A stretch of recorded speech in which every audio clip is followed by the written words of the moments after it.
ব্যর্থ হলো মার্কিন ব্যালিস্টিক ক্ষেপণাস্ত্র বিধ্বংসী পরীক্ষা। মার্কিন নৌবাহিনীর ব্যালিস্টিক ক্ষেপণাস্ত্র বিধ্বংসী পরীক্ষা ব্যর্থ হয়েছে।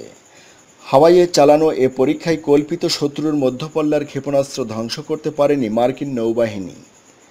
কল্পিত শত্রুর তেড়ে আসা ক্ষেপণাস্ত্র ধ্বংসের কাজে নিয়োজিত ছিল মার্কিন নৌবাহিনীর ডেস্ট্রয়ার জন পল জোন্স।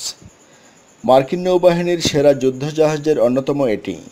অবশ্য ছুটে আসা ক্ষেপণাস্ত্রকে সঠিকভাবে নির্ণয় ও শনাক্ত করতে পেরেছিল AN/SPY-1 ফেজড অ্যারে রাডার।